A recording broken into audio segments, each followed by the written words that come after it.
자, 225페이지죠? 네. 지금 중개대상물 확인 설명도 보셨고, 확인 설명 의무가 뭔지도 아셨고, 그죠? 그래서 중개대상물 확인 설명서를 작성을 할 때 어떤 걸 쓴다? 이런 거는 보시면 아시겠죠? 그죠? 근데 그 참고사항이 중요합니다. 참고사항. 우리가 등기사항 증명서 같은 경우도 우리가 뭐가 없다고 표현하나요? 등기법에서. 네, 공신력이 없다라는 표현을 썼죠. 공신력은 없다. 그래서 등기부 사항보다 뭐가 중요하다? 실제 권리 관계가 더 중요하겠다. 이런 거 했었죠. 근데 건축물 대장 같은 경우는 어떨까요? 건축물 대장 같은 경우는 관리하는 주체가 어디죠? 건축물 대장은 건축은 우리가 뭐라고 표현을 했죠? 허가라는 표현을 했죠. 그죠? 건축은 허가를 받아야 됩니다. 허가라는 거는 안 되는 걸 되게 해주는 게 허가예요. 그죠? 건축 허가를 받으면 시공을 하고 뭘 하게 되죠? 마지막 순간에 그 건물을 사용을 해야 되겠죠. 그래서 우리가 보통 준공이라고 부르지만 법률적인 표현은 뭘까요? 사용 승인을 받는다 이렇게 표현합니다. 그죠? 사용 승인을 받을 때는 실질적으로는 허가 관청에서 나와서 확인을 다 해주는 거죠. 그래서 처음에 건축 허가를 받을 때 상식적으로 우리가 내용이 뭔지는 몰라도 허가 받으려면 뭐예요? 나 여기다가 이렇게 할게 라고 할 거 아니에요. 그럼 설계도나 이런 게 다 들어가겠죠? 맞죠? 그러면 설계대로 제대로 쳤는지 건폐율과 용적률에는 제한에 걸리진 않는지 이런 거 다 확인할 거 아니에요. 그럼 이거는 공신력이 있겠어요? 없겠어요? 대장이 더 있다고 볼 수도 있죠. 맞죠? 그래서 등기사항 증명서보다는 대장이 우선한다. 이게 뭘까요? 그 참고해 보시면 사실관계잖아요. 그죠? 이거는 소유권 얘기 아까 얘기했던 거랑 조금 다른 게 사실관계. 등기부등본에도 보면 뭐가 나와요? 건축 면적도 나옵니다. 그죠? 1층에 얼마, 2층에 얼마. 건축물 대장 보면 어때요? 건축물 대장도 면적이 층수마다 나오죠. 그죠? 그리고 용적률 산정을 위한 연면적, 그죠? 총 연면적 다르기도 하고요. 그건 왜 그럴까요? 용적률과 건폐율을 아시죠? 배우셨죠? 그럼 용적률 계산에서 빠지는 부분이 어디예요? 지하층. 그죠? 지하층은 어때요? 지하층은 면적이 있는 거예요? 없는 거예요?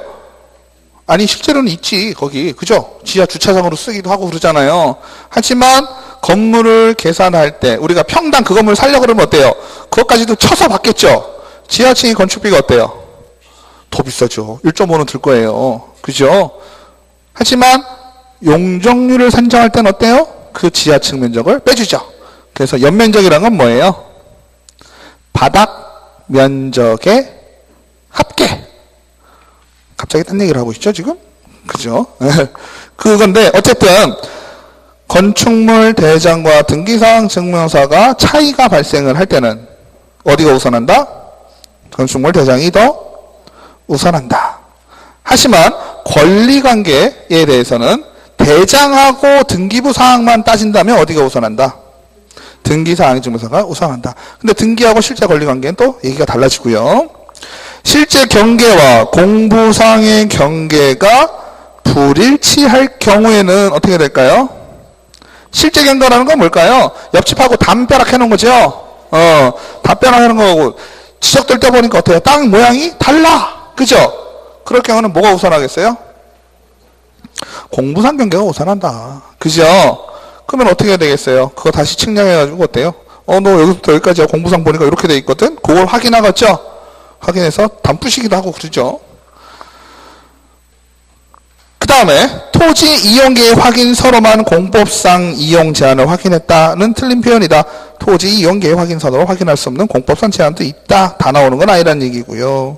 그 다음에 공부상으로 확인할 수 없는 사항이 공부상으로 확인할 수 없는 사항의 확인하고 공부상의 내용과 실제 현황이 일치하는지 확인해 현장 답사를 한다. 그래서 공부하고 확인할 필요도 있다라는 얘기입니다. 그래서 소재지는 아실 거고 면적은 평 쓰면 안 되는 거 아시죠? 네, 요즘은 다 뭐 해야 돼요? 제곱미터. 그 다음에 이게 또 하나 이 의미상으로 조금 그런 게 있는데요. 226페이지 동그라미 2번에 니은을 보시면요. 대장의 면적과 실제 거래 면적이 다른 경우에는 수량을 지정한 매매였다면 민법상 대금 감액 청구가 가능하다. 수량을 지정한 매매란 당사자가 일정한 수량을 확보하기 위하여 일정한 면적을 계약서에 표시하고 그 면적을 기초로 하여 대금을 정한 매매를 말한다. 이게 뭔 말일까요? 325-1번지를 매매하는데 3억으로 했어요. 그죠? 325-1번지를 3억 원에 매매를 했습니다. 그랬는데 이 면적이 600제곱미터였어요. 근데 이 3억의 근거가 나는 이 토지를 3억에 사겠습니다 라고 했다면 실제로 580제곱미터이라도 그죠? 중개대상물에다 확인 설명했겠죠. 충분히 이렇게 했어도 3억이 유효하지만 그죠? 내가 이것을 평당 얼마예요? 50만 원인가요? 그죠? 50만 원에 제곱미터당 그죠? 50만 원에 사기로 한 약정에서 3억 원이 산출이 된 거라면 얘기가 달라진다. 뭔 말인지 아시죠? 이 땅을 보고 이 번지를 3억에 사기로 한 거하고 나는 제곱미터당 50만 원짜리 땅을 600제곱해서 3억에 사겠다. 이렇게 한 건 얘기가 좀 다르다는 거죠. 그래서 계약서 표시할 때 어떻게 될까요? 이런 부분이 들어갈 수 있겠죠. 나는 제곱미터당 얼마에 사기로 했다. 그런 부분이 들어간다면 실제로 따져봤더니 580이에요. 그러면 20제곱만큼. 그죠? 20제곱만큼 얼마예요? 1000만 원이죠. 1천만 원을 깎아달라고 누가? 매수인이 매도인에게 대금에 대해서 감액해 주시오라고 뭐 할 수 있다? 청구할 수 있다. 아시겠죠?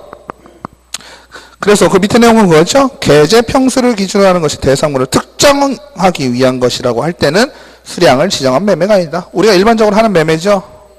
디귿에는. 그 다음에 토지의 경계는 도면상에 그려진 경계로 하는 것이지 담장으로 하는 것은 아니다 했죠. 뭐가 우선한다는 얘기예요? 공부 보란 얘기죠. 227페이지 3번이에요. 토지의 경계. 그래서 도면상의 경계와 실제의 경계가 일치하지 않는 경우 도면상의 경계가 우선한다. 그죠? 그런데 중요한 건 디귿이에요.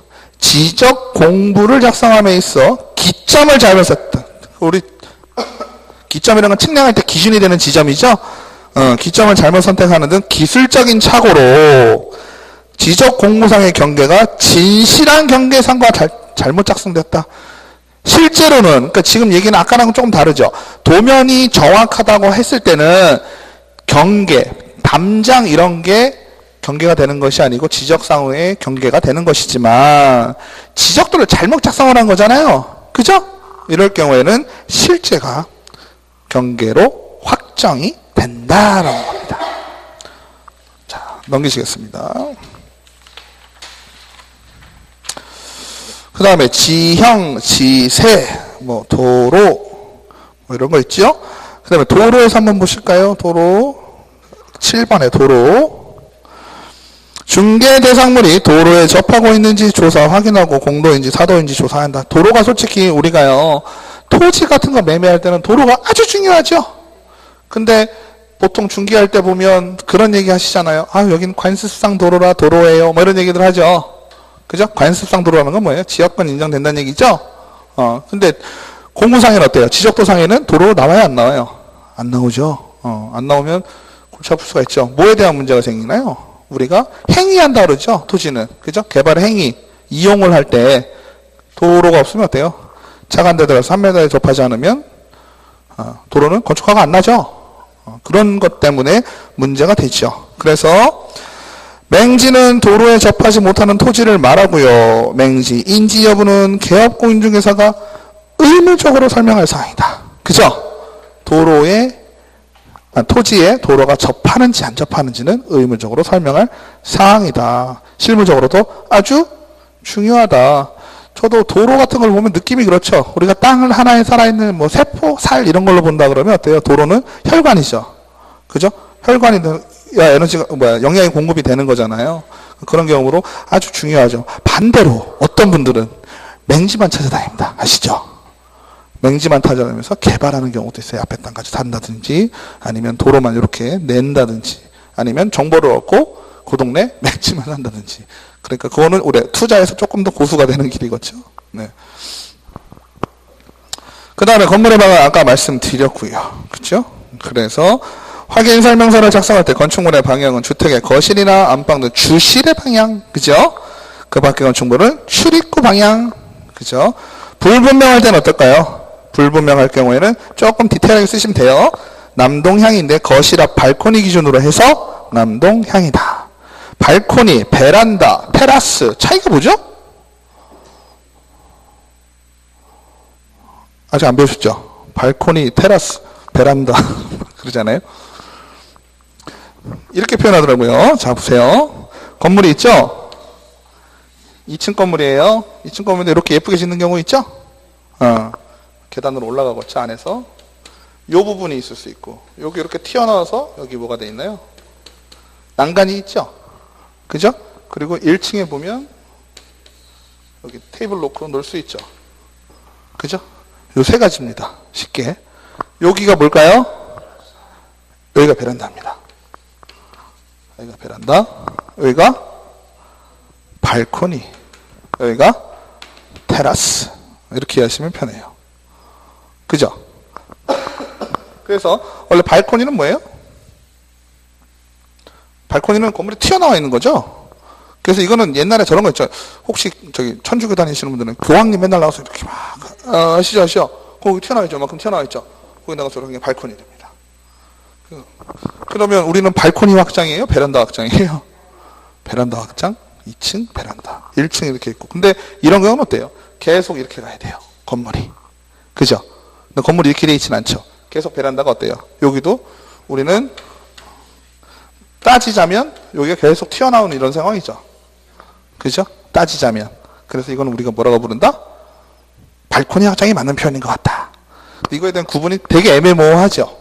베란다하고 발코니는 진짜 애매모호하죠. 근데 발코니라고 부르는 게 더 맞다. 베란다로 되려면 계속 어떻게 돼요? 건물이 이렇게 층층이 가야 돼. 맞죠? 네? 그렇지요. 골치 아픈 상황이 발생하죠. 근데 저거 뭐죠? 펜트하우스 이런 데 있죠. 펜트하우스 쭉 올라가다가 여기만 한 집만, 여기는 다 세 집, 두 집, 네 집 사는데 혼자 살잖아요. 그죠? 그리고 요 앞에 있는 요거는 베란다라고 할 수 있겠죠. 그죠? 자, 무허가 건물 당연히 확인해 주라고 하셨고요. 넘기시겠습니다. 넘기시면 토지대장 이렇게 생겼어요. 지적도도 이렇게 생겼고요. 공유지원 명부도 이렇게 생겼고 대책본 쭉쭉 나옵니다. 그 다음에 부동산 등기부를 통한 권리 분석 중개 실무 나옵니다. 이거는 부동산 공시법 시간에도 배우시죠? 특별한 건 없는데요. 값고 올고, 그러니까 우리가 큰 틀만 보시자고요. 등기부 등본을 딱 띄면 맨 앞에 표제부라는 게 나오죠? 표제부라는 건 뭘까요? 그 건물에 대한 설명이겠죠? 그죠? 그 건물이 몇 평이고, 몇 제곱이고 이런 거 쭉 나올 거예요. 그 다음에 넘어가면 갑구라는 게 나오죠? 갑구에는 소유권. 언제 소유권이 이전이 되는 게 쭉쭉쭉 나옵니다. 그죠? 근데 여러분들 등기부 등본요, 나중에 실무를 하시게 되면, 등기부 등본은요, 말하자면 그 건물에 대한 권리관계의 역사죠. 권리관계의 역사다 보니까 설정이 됐다가 지워졌다가 정신없이 막 걸려있죠. 그런 건물 보셨어요? 등기부 등본 10장씩 나와요. 오래된 건물 같은 경우는. 그죠? 소유권도 계속 바뀌었어. 갑구도 여러 번 바뀌었을 거고요. 을구도 누구는 걸었다가 풀었다가 난리 났겠죠. 그죠? 근데 그거를 여러분들이 중개를 하실 때는 어때요? 그걸 다 떼주면, 보여주면 마이너스가 발생할 수 있는 경우도 있잖아요. 그죠? 그래서 현재 유효사항, 말소사항 포함 말고요. 현재 유효사항만 뽑으시면 지금 걸려있는 권리관계만 딱 나옵니다. 그러면 설명하기 더 좋죠. 말소사항까지 다 뽑으면 어떻게 돼요? 권리관계 한참 보셔야 돼.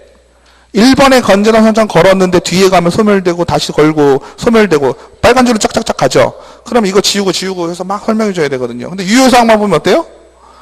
지금 현재 유효한 것만 딱딱딱 나오니까 설명하기 더 좋으시죠? 그 다음에 넘기시겠습니다. 손해배상 책임. 이 손해배상 책임 좀 중요합니다. 손해배상 책임. 네, 여기까지만 하시면 되겠어요. 손해배상 책임은요, 자, 한번 보시면, 개업공인 중에서는 중개행위를 함에 있어서 고의 또는 과실로 인하여 거래 당사자에게 재산상의 손해를 발생하게 할 때는 그 손해를 배상할 책임이 있다. 당연하겠죠? 그죠? 중요한 건 여기서 키워드는 뭐죠? 고의 또는 과실이 됩니다. 그죠? 고의는 뭐예요? 내가 의도를 가지고, 그죠? 의도를 가지고 손해를 끼칠 수 있지요. 과실은 뭔가요? 내가 실수해서. 그러니까 의도를 가지거나 실수를 하거나 그거에 대한 책임은 어떻다? 분명하다. 아시겠죠? 두 번째는 뭐가 나오나요? 내가 운영하고 있는 사무실을 다른 사람의 중개 행위를 행할 장소로 제공했을 때 손해가 발생했다면 책임이 생긴다. 자, 고의 과실이 있을 경우, 그죠? 두 번째, 장소 제공을 했을 경우, 그죠? 그 다음에요, 짚고 가야 될 게, 공제를 가입을 해라는 거죠? 맞아요? 즉, 자, 여기서 논리적으로 보면 고의 또는 과실로서 손해가 발생하거나 장소를 제공함으로써 손해가 발생하거나 이 상황이죠. 그러니까 이 손해에 대해서는 뭘 내야 돼요? 책임을 져야 되잖아요. 그죠? 이 책임을 공제를 들거나 혹은 뭘 해라? 공탁이라는 걸 해라. 그죠? 맞나요? 공제나 공탁을 해라 라는 겁니다. 그러면 이 공제나 공탁, 공제는 뭐예요? 아까 말씀드렸던 보험의 성격입니다. 보험. 그죠? 보험의 성격이에요. 공탁은요? 그죠? 예치금의 성격이야. 예치금. 그죠? 예치금의 성격이야. 예치금의 성격이라는 건 뭘까요? 미래에, 그죠? 내가 잘못을 했을 때, 그죠? 남에게 손해를 끼쳤을 때 이 공탁한 금액에서 그 손해만큼을 어떻게 해주란 얘기예요? 보전해 주란 얘기죠? 맞나요? 그러면 자 볼게요.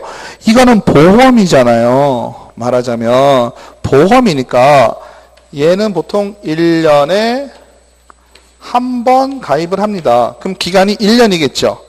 그죠? 그러면 1월 1일부터 12월 31일까지 들고, 그죠? 또 12월 31일까지 또 들고, 이렇게 1년에 한 번씩 보험을 듭니다. 그죠? 그럼 보험료 얼마예요? 대략 20만 원 정도 해요. 어디일 경우? 협회 기준. 공제일 경우. 그죠? 그러면은 매년 20만 원씩 내면서 이걸 들으시는 거예요. 그죠? 근데 공탁은 뭐라 그랬죠? 예치한다 그랬죠? 법원의 예치라는 겁니다. 20만 원을 내고 얼마 만에 가치를 가져요? 1억의 가치를 가지죠? 그죠? 근데 공탁은 그런 개념이 아니니까 예치금 자체가 얼마가 돼야 돼요? 1억이 돼야 됩니다. 그죠? 근데 여러분들 중개사고라는 것이요. 6월 1일이에요. 그죠? 6월 1일 날 계약을 체결하면 6월 2일 날 중개사고가 났다라는 걸 알 수가 있나요? 없나요? 없어요. 되게 생각보다 오래 후에 알게 돼요. 그러면 2년이 지나서 알게 됐다고 칠게요. 사고가 난 걸. 그죠? 그럼 요 시점에서 어떨까요? 요 시점은요. 요 기간 중에 공제가 들어있었으면, 그죠? 공제가 들어있었으면 그 공제에 대해서 청구할 수가 있어요. 설사 요때 폐업을 했다 손 치더라도, 그죠? 내 사유가 발생한 날 기준으로 해서 공제가 유효하면 그땐 가능한 거예요. 상식적으로 그렇겠죠? 맞아요? 문제는 누굴까요? 얘예요, 얘. 얘는 뭐예요? 현금으로 맡긴 아이죠? 현금으로 맡긴 아이인데, 얘가 여기에서는 공제를 들었는데, 여기에서는 공탁을 했다고 칠게요. 공탁을 이때 얼마나 했겠어요? 1억을 공탁을 했죠? 근데 여기 폐업했네요? 폐업하면 공탁금 찾아와야 되겠죠? 공탁을 한 입장에서는. 근데, 시간이 지나서 이때 발생을 하면, 얘는 지금 뭐예요? 공탁에 대한 보전을 받아야 되잖아요. 근데 공탁금이 있어요, 없어요? 없죠? 어떻게 해야 될까요? 공탁금을 찾아갈 수 있는 명분은 언제예요? 폐업이죠. 폐업. 그죠? 그러면 방법을 찾자면 폐업을 해도 너 공탁금은 한동안 못 찾아가 이래야 되겠죠? 계속 못 찾아갈 수는 없잖아요. 한동안 못 찾아가. 이게 논리적으로 상식적으로 맞잖아요? 맞죠? 그러면은 그 상식에 관해서 몇 년 동안 못 찾아가면 맞을까요? 3년. 그죠? 3년 정도면 어떻다? 중개사고가 날 것들은 다 낫다라고 보는 거죠? 이해되시죠?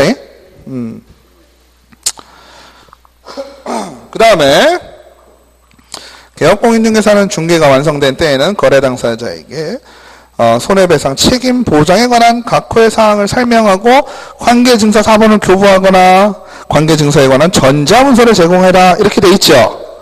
그러면 관계증서에 관한 사본 그게 뭘까요? 아까 얘기했던 공제증서가 되는 거죠. 아니면 보험을 들었다는 보험증권이 되든지. 그죠? 그러면 그 공제증서에는 뭐가 써 있을까요? 뭐가 써 있어야 될까요? 어찌됐건 그거를 주는 거잖아. 누구에게? 거래 당사자에게 주는 거잖아요. 그럼 거래 당사자가 그걸 보고 뭘 알아야 돼? 내가 얼마만큼 보장받을 수 있는지 알아야 되겠죠? 금액. 그죠? 두 번째는 어디서 줄 건지를 알아야 될 거 아니야. 그죠? 그러면 공제증서다 그러면 어디 이름이 써 있겠어요? 협회께 써 있겠죠. 그죠? 협회에서 발행한 1억 원짜리예요. 그죠? 중요한 건 언제까지가 중요하지 않을까요? 그 증서의 유효기간이 중요하겠죠? 작년 거 갖다가 작년에 만료된 공제증서 줘봐야, 받아가봐야 내가 그 혜택을 받을 수가 있어요, 없어요? 없잖아요. 그죠? 내가 지금 그걸 갖고 가는 이유는 뭐예요? 그 증서가 없어도요, 나는 이미 그 공인중개사가 중개를 한 것이기 때문에 보장을 받을 수가 있어요. 그 사본이 중요하지 않아요. 그거 없어도 충분히 청구 가능하거든요. 근데 내가 그 증서를 관계 법령에서도 반드시 교부를 하라고 하는 이유는 뭘까요? 말로만 들으면 나중에 까먹죠? 그죠? 나중에 내가 그 사람이 어디 폐업하고 어디 도망갔어. 그럼 그 사람 찾지도 못하잖아요. 그럼 그 사람이 어디다가 보험 들었었는지, 그게 금액은 얼마까지 됐었는지, 어디에서 해주는 건지, 그게 유효했는지, 그 내용을 모르잖아요. 그죠? 그러니까 내가 계약 당시에 발행한 기관, 보장 금액, 그죠? 그리고 그 증서의 유효성 세 가지를 확인을 해야 되겠다는 얘기지. 맞죠? 그래서 이런 식으로 손해배상 책임을 갖는다. 그러면 자, 고의 또는 과실로 우리가 지금 했을 경우 손해배상 책임을 갖는다라고 했죠? 그러면 고의 또는 과실인데 지금은 우리가 뭘 배우고 있는 거예요? 중개사법 배우죠. 중개사법 보니까 당연히 중개에 관련된 행위였겠죠. 맞죠? 민법상으로 공인중개사가 고의 또는 과실로서 고의, 사기를 했다. 그죠? 근데 중개업과 관련이 없는 거예요. 그럼 얘랑 상관이 있어요, 없어요? 없죠? 맞죠? 그냥 금자는 채권 관계로 그냥 돈 빌려주고 이거를 고의 또는 안 갚을 생각으로 돈을 빌렸어요. 그죠? 아니면 갚으려고 했는데 뭐 분실했다든지 뭐 했다고 치자고요. 고의 또는 과실이 발생을 했잖아요. 그럴 경우에는 공제증서 들이밀면서 그걸로 돈 물어달라 할 수 있어요, 없어요? 없지요. 그죠? 반드시 뭐가 들어가야 되는 거예요? 공인중개사로서, 개업공인중개사로서 중개행위에 관련돼야 된다는 얘기지. 그죠? 중개행위는 밑바닥에 깔려있는 거다. 그래서 중개행위를 통해서 고의 또는 과실이 발생을 했을 경우. 그죠? 그래서 236페이지 맨 위에 동그라미 2번에 뭐라고 나와요? 중개행위로 인한 것이 아니라면 공인중개사법상 손해배상 책임을 지지 않는다라고 나오잖아요. 그러니까 이 앞에 붙은 말이 중요한 거예요. 손해배상 책임을 지지 않는다라는 게 중요한 게 아니죠. 앞에 붙은 말이 중요한 거예요. 무슨 말? 공인중개사법상에. 아시겠죠? 그러면 공인중개사법상의 책임은 없고 민법상의 책임은 있겠어요? 없겠어요? 당연히 있죠. 그죠? 손해배상 책임이 없는 게 아니라 공인중개사법에서는 없다. 아시겠죠? 그래서 이러한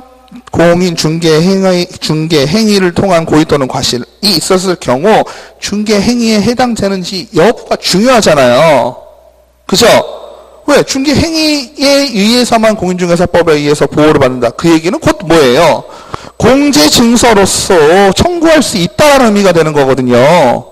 왜? 공제증서로 보험 1억짜리 들어갔으니까 얼마나 쉬워. 걷다가 그냥 청구하면 줘요. 그죠? 공인중개사가 거꾸로 그런 경우도 있다니까요. 이 공제증서라는 게 재밌는 게 뭐냐면요. 우리가 자동차 보험을 들면 운전하다 사고가 나면 어때요? 자손, 그죠? 내가 다치는 경우도 있고, 그죠? 대물, 대인, 이런 경우 있죠? 다른 물건도 물어주고, 다른 사람도 물어주죠? 그리고 자기 신체 사고에 대해서도 물고, 자차도 있어요. 내 차도 있고. 그래서 사고 났죠? 한 이틀 있다 사고가 또 나요. 어떻게 돼요? 또 물어주죠. 누가 물어주는 거예요? 보험회사에서 물어주죠. 우리가 알고 있는 보험은 이거예요. 암보험 어때요? 암보험 들으셨잖아요. 왜 안 들으신 척 하세요?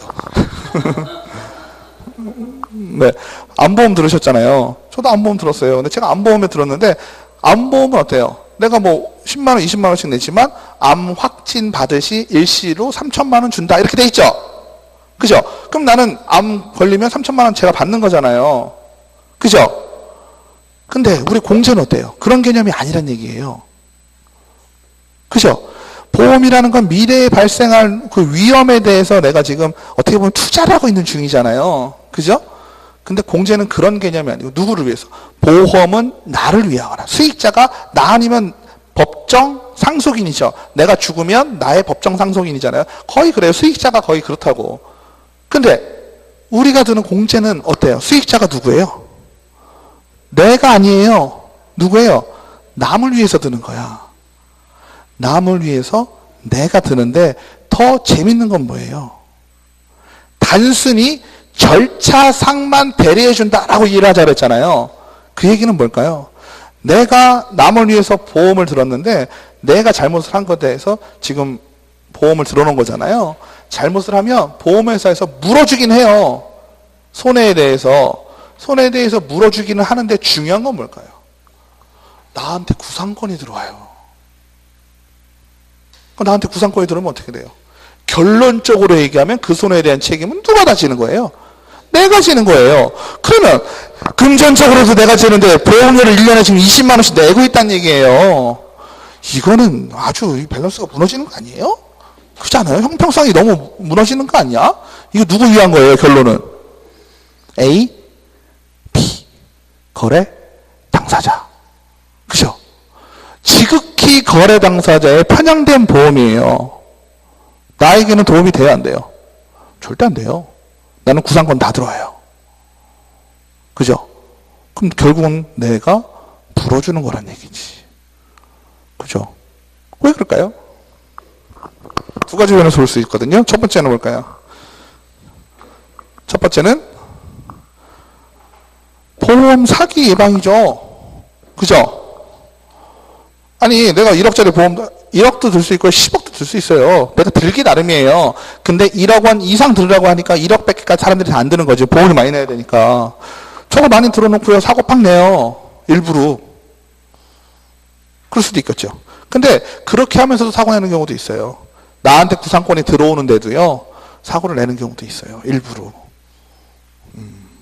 1억까지밖에 안 되지만 어쨌든 그죠? 그럴 수도 있고요. 또 하나는 뭘까요? 네? 지극히 공인중개사에게 너가 어차피 책임져야 되는 건데 AB를 위해서 이거를 투자를 해라. AB를 더 훨씬 더 중요하게 생각하잖아요. 우리가 지금 계속. 그죠? 그러니까 AB 보호 목적이 있는 거예요. 지금 공제를 드는 건. 근데 AB를 위해서 나는 꼬박꼬박 20만 원씩 지금 계속 내고 있는 거잖아요. 그죠? 1년에. 근데 내가 20만 원씩 꼬박 내면서 공제를 들면 피해를 본 거래 당사자는 손해배상 청구를 그죠? 공인중개사인 그리고 또 누구?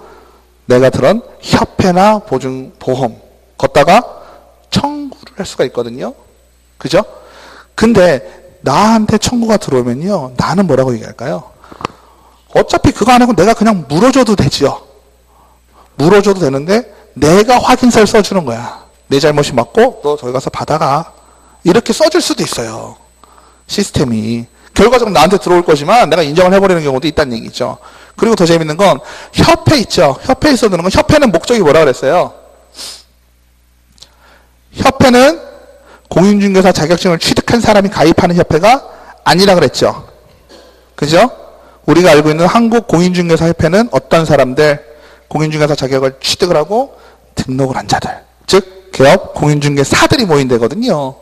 거기에다가 보험을 든다라는 건 그 사람들은 결국은 누구예요? 나예요. 협회는 결국은 나예요. 나의 권익을 위하는 거잖아요. 그래서 공인중개사 협회 같은 경우는요. 청구가 들어오잖아요. 거래 당사자가 협회로 공제 증서, 그러니까 공제를 든 걸 기준으로 해서 손해에 대한 배상 책임을 물어오면 소송합니다. 나는 그거 못 주네 하고. 내가 볼 때는 얘가 잘못한 게 아닌 것 같은데 이런 식으로 대응을 하는 거예요. 근데 서울보증이나 이런 데서 하거든요. 여기도 서울보증 있죠. 서울보증도 그렇게 들어가면 서울보증은 무조건 내줘요. 서울보증 입장에서는 어때요? 나한테 구상권 청구하면 되니까. 그런 차이가 조금 있다. 그죠? 그래서 넘기셔서 237페이지, 잠깐만요. 가기 전에 4번 있어요. 4번. 판례는 손해배상 책임과 관련해서 중개행위를 2조의 용어에 정의한 중개보다 더 넓게 해석한다. 2조에는 중개가 뭐라고 나왔냐면 둘 거래 당사자 사이에 알선이라고 표현했거든요. 중개라는 행위 자체를. 그 알선의 행위보다 더 넓게 봐서 경매대상 부동산에 대한 권리 분석 및 취득 알선을 한 경우에도 중개행위에 해당한다고 하였다라고 판례에 나왔거든요. 근데 다른 판례에만 판례는 되게 넓게 본다 그랬죠. 제가 계속 말씀드렸던 게 공인중개사의 잘못은요. 공인중개사의 책임은요. 엄청나게 많이 줍니다. 그래서 공인중개사가 예를 들어서 법무사를 불렀다. 그죠? 법무사 왜 부르죠? 등기하려고 부르잖아요. 법무사 사무장을 불렀는데 법무사 사무장이 돈을 갖고 날랐다. 어떻게 될까요? 누구 책임이에요? 1번은 법무사 사무장 책임이죠? 돈 갖고 놀면 우선 잘못했죠. 그 다음에는 그를 고용한 법무사 책임이죠. 그리고 그를 부른 공인중개사 책임도 있다. 아시겠죠? 우리 공인중개사는요. 정확하게 표현하면 중개 활동을 하는 사람이니까 우리의 업무 영역은 어디까지 보는 게 원칙적일까요? 중개가 완성됐을 때죠. 그럼 중개가 완성됐을 때는 어때다? 계약이 체결되었을 때. 하지만 판례에서는 그거보다 더 넓은 공인중개사의 책임을 지운다라고 표현했으면 우리는 언제까지 책임을 져야 되는 거야? 잔금 치러서 거래계약이 종료가 될 때까지 정집주를 놔서는 안 된다. 아시겠죠? 긴장을 하고 끝까지 계약이 성사시킬 수 있게 해라. 단 우리의 보수에 대해서는 거래계약이 체결이 되는 그 순간에 끝난다.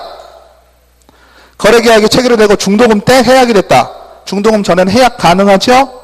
계약금의 배액을 상환하든지, 그죠? 계약금을 포기하든지 계약이 해약이 될 수가 있죠. 그러면 해약이 됐을 경우 우리의 중개 보수 청구권은 어떻게 될까요? 무조건 유효. 그죠?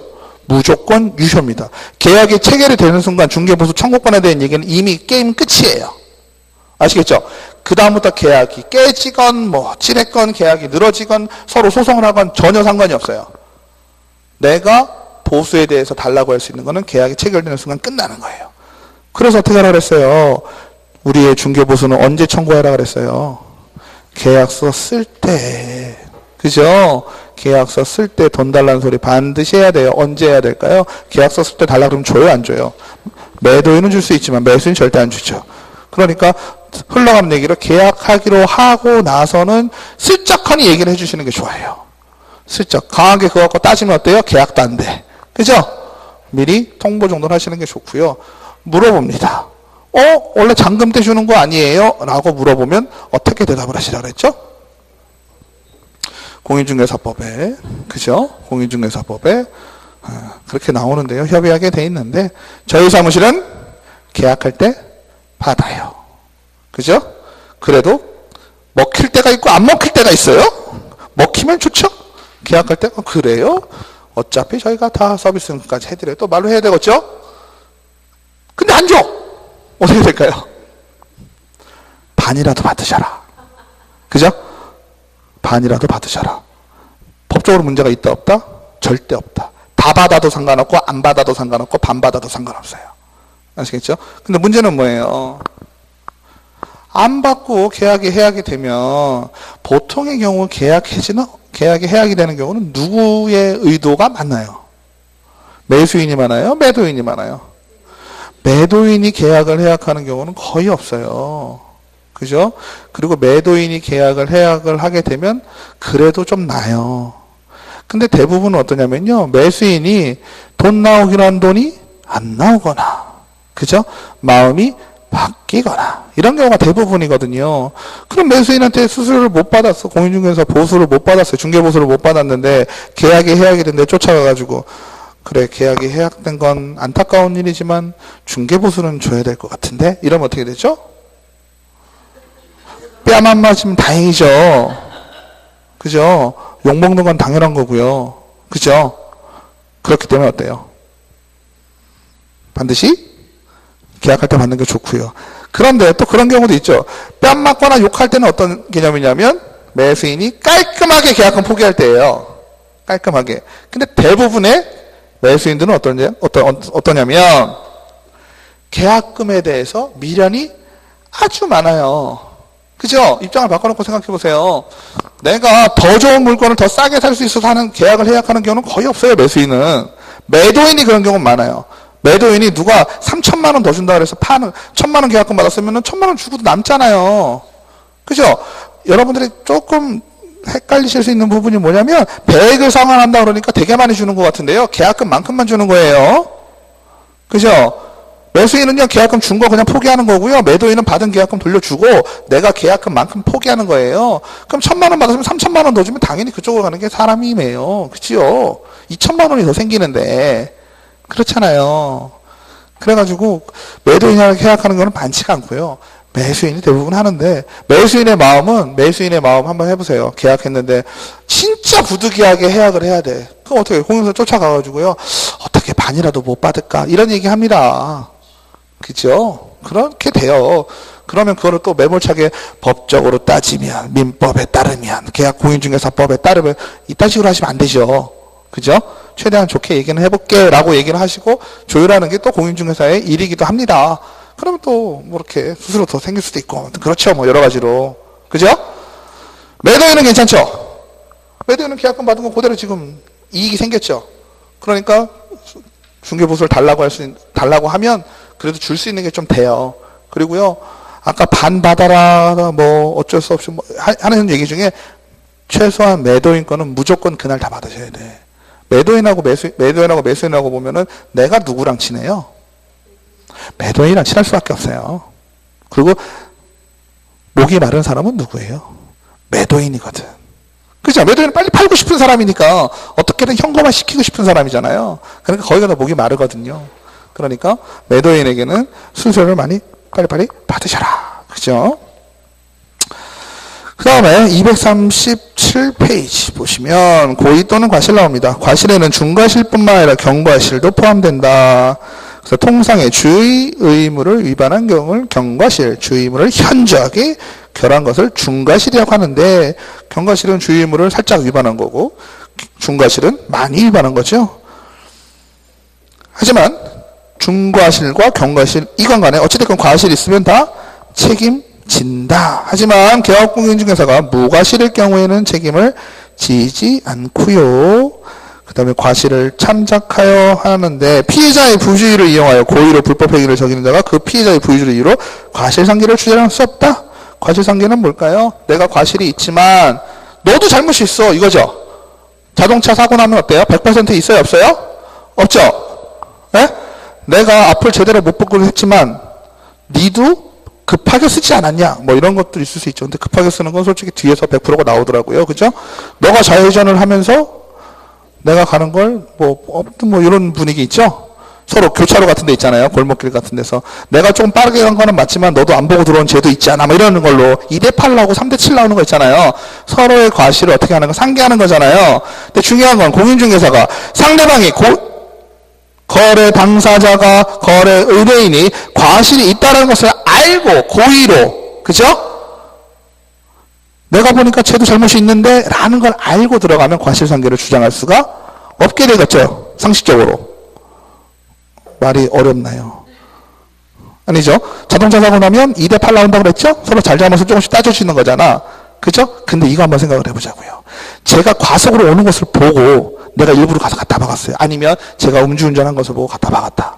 이런 상황이 되는 거죠. 그죠? 자동차가 그거는 도로교통법은 모르겠고요.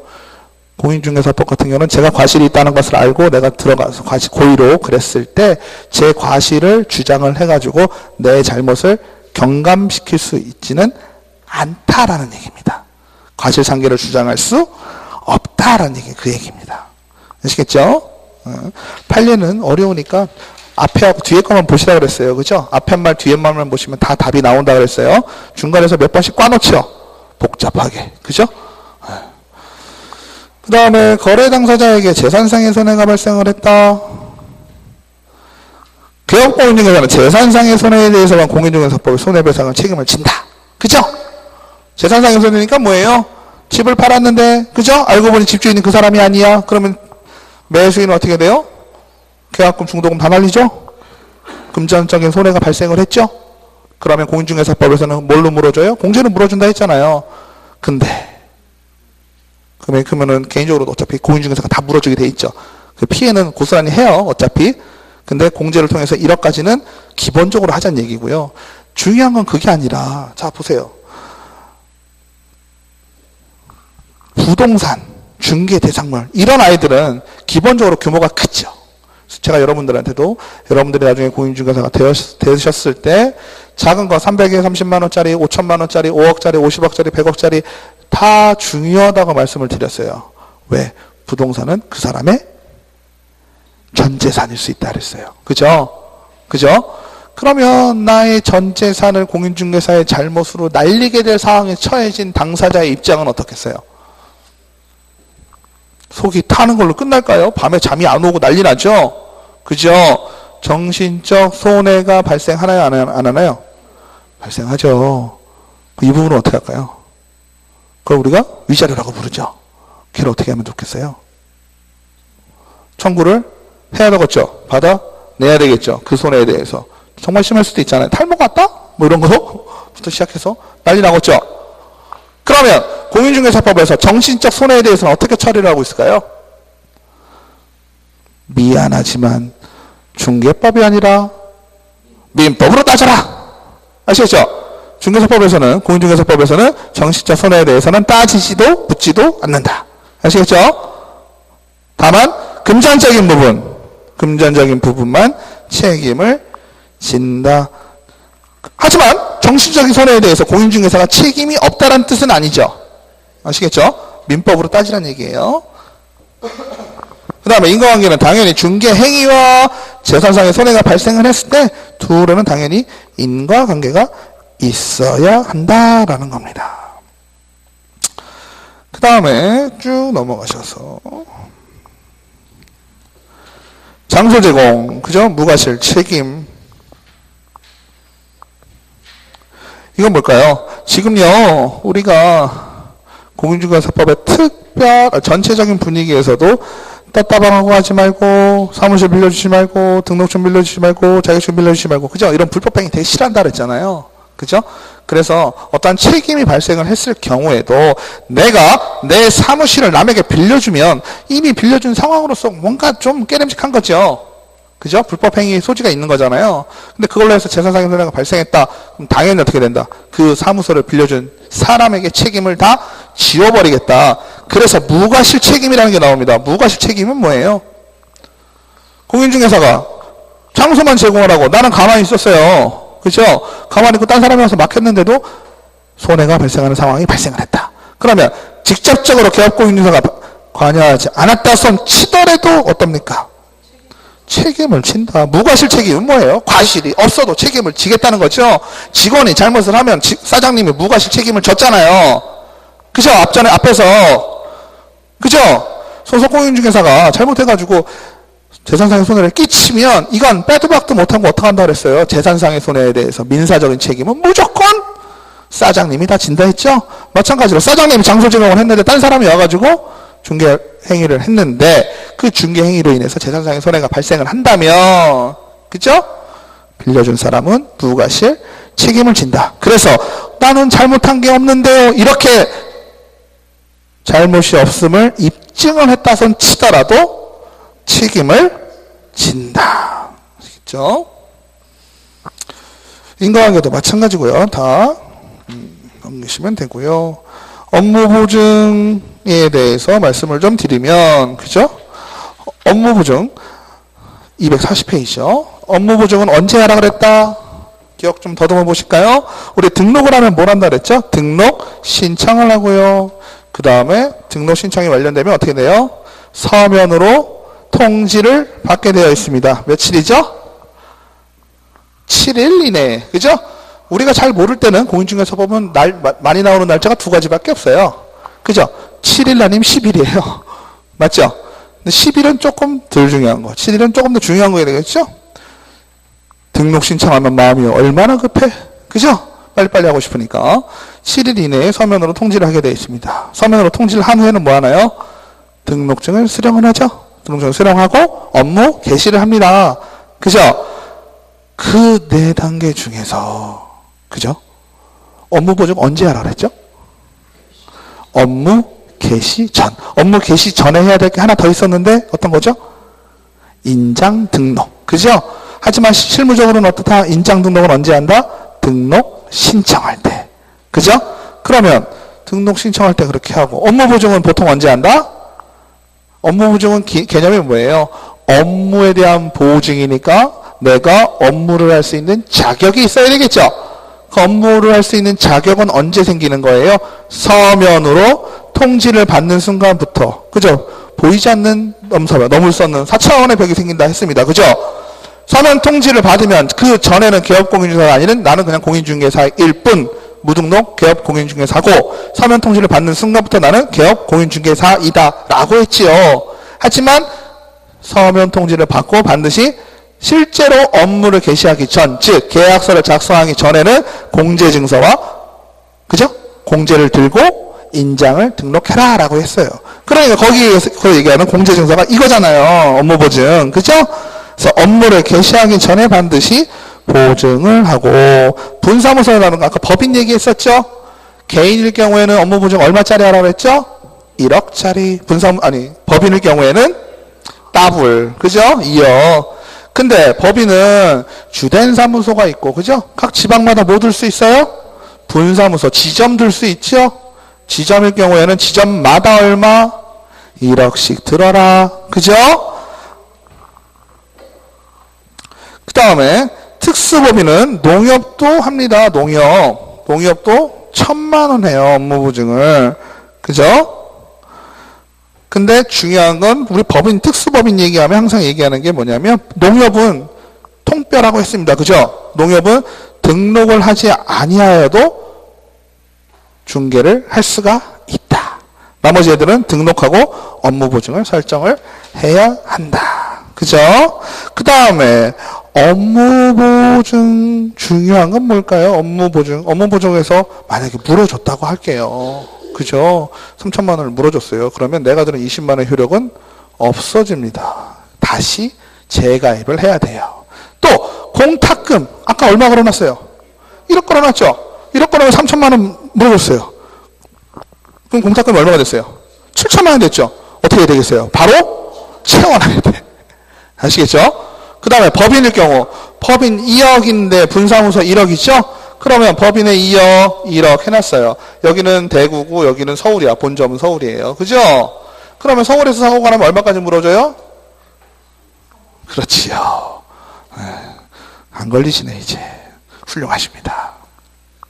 서울에서 1억, 대구에서 1억 해놔도 그죠? 2억, 1억이죠? 그 얘기는 뭐예요? 몸에 2억, 손에 1억 해놓은 게 아니죠? 여기 분사무소지만 그죠? 분사무소지만 결국은 내가 원래 팔이 나는 없는 사람이었는데 팔이 하나 더 생긴 거잖아요. 이거를 관리하기 위해서 몸이 더 튼튼해진다고 개념을 잡으시라 그랬어요. 그죠? 원래는 2억이면 됐는데 팔 하나 생겼으니까 1억 하자 그랬죠. 2개 생기면 어떻게 돼요? 다리로 할까요? 이렇게 되면 어떻게 돼요? 1억, 1억, 2억이죠? 그거를 어떻게 해요? 몸에서 버텨야 되니까 4억 해놓으라 그랬죠? 대구에서 사고가 나건 부산에서 사고가 나건 내 몸인 서울에서 사고가 나건 무조건 들어져 있는 총 한도만큼 물어주게 된다. 그죠? 그래서 4억의 기준으로 해서 법인일 경우에는 물어주게 된다. 그죠? 그래서 보증보험, 공제, 공탁 다 하셨고 설정 신고도 다 하시면 되고요. 그 다음에 보증은 아까 말씀드렸던 대로 1년 단위로요. 그죠? 1년 단위로 계속 갱신을 하시게 됩니다. 그 얘기가 다 그거죠.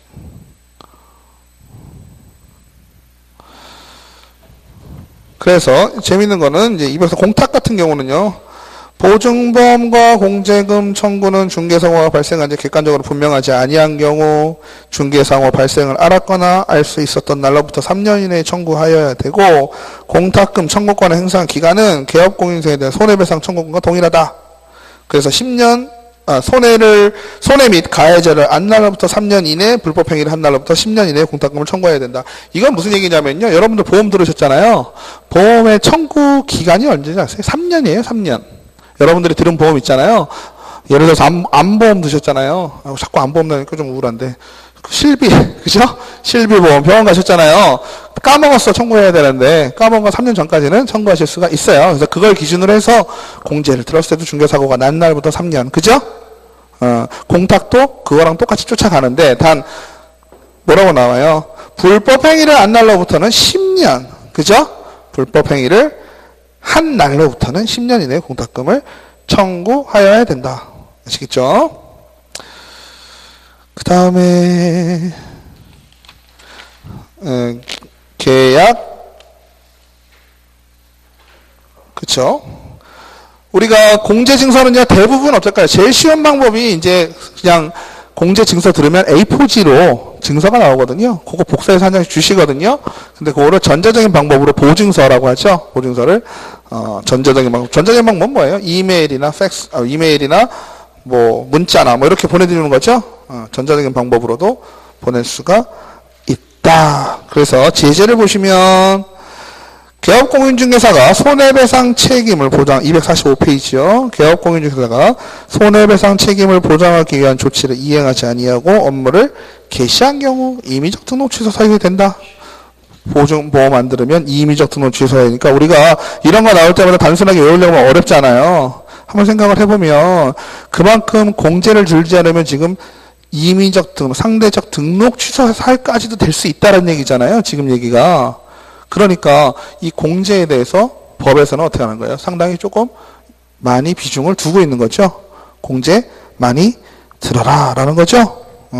그 다음에 중개 완성 시 손해배상 책임에 관한 사항을 설명하지 않거나 관계증서 사본을 교부하지 않은 경우 이거는 얘기가 달라요. 그죠? 위에 거는 뭐예요? 아예 안 들은 거죠.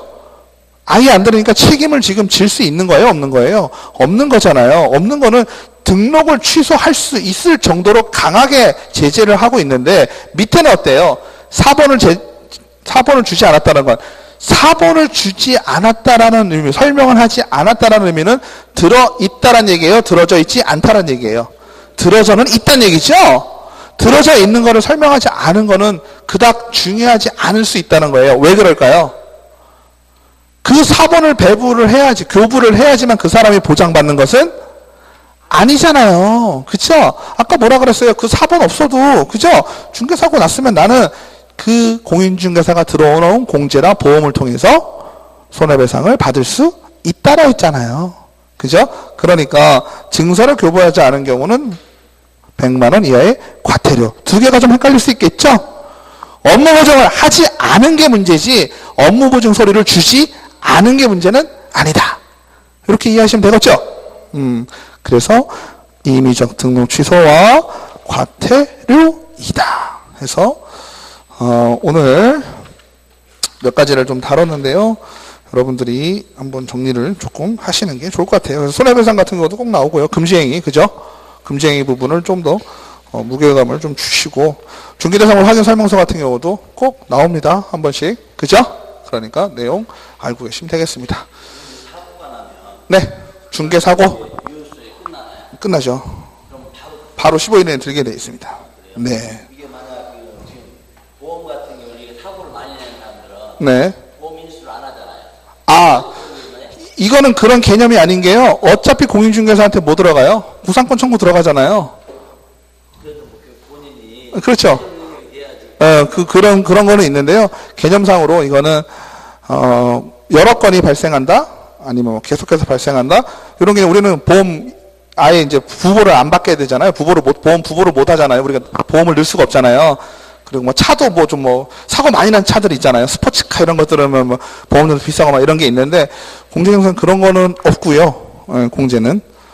또 이 사고 나는 게 이렇게 막 몰려오고 이런 개념이 아니잖아요. 약간 우리 중개 쪽은. 그러다 보니까 그렇게까지 그런 거는 없는 걸로 있습니다. 그렇죠. 고의적으로 하는 경우도 있기는 해요. 내가 진짜 재산이 아무것도 없는 사람일 수 있잖아요. 그리고 우리는 개업공인중개사 같은 경우는 솔직히 신용불량자도 상관이 없지요. 등록을 하는데 결격이 되지 않아요. 파산자만 아니면 되잖아요. 금전에 관한 부분에 대해서는. 그러니까 재산이 없는 사람이 하다가 뭐 마지막에 나 그냥 뭐 딸리겠다? 뭐 이런 개념으로 등록을 뭐 포기하겠다? 뭐 이런 개념으로 뭐 1억 하고 뭐 이렇게 하는 경우도 있기도 했어요. 있기도 해가지고 아까 제가 말씀드렸던 부분이 그거죠. 협회에서 뭐 따진다 그랬잖아요. 따질 때. 만약 공제사고를 내면 네. 뭐 형사적으로나 행정벌이나 이런 거 해가지고 지금 등록사항이라든지 자격사항에 영향을 주는 지금 규정이 없죠, 지금. 없죠. 네. 공제 사고, 고의적인 사고에 대한 거에 대해서는. 근데 그것도 이제 누구 입장일까요? 그럴 때는 협회가, 잡으세요. 우리가 다 개업공인중개사잖아요. 우리 다 협회잖아요. 협회 일원인데 한 명 협회의 일원 때문에 어떤 공제금에 대해서 어쨌든 다시 뭐 받을 수 있는 거지만, 아니면 고의적으로 했다. 그거에 대한 고의죠. 중개 고의가 아니라 그 사고에 대한 고의를 통해서 중개 사기를 공제 사기가 되는 거죠. 그걸 했다 그러면 협회원들에게 피해가 가는 거잖아요. 그럴 경우에는 협회 차원에서도 얘기를 또 할 수가 있겠죠. 어떤 소송이라든지 이게 얘의 고의를 일부러 그런 거다. 뭐 이런 식으로 해서 공제금을 거부한다든지 이럴 수 있잖아요. 왜? 그거에 대한 수익은 어떻게 보면 공인중개사가 갖게 되는 거니까. 그런 소송이나 이런 것도 있을 수 있겠죠. 네, 아무튼 오늘 고생하셨습니다. 감사합니다.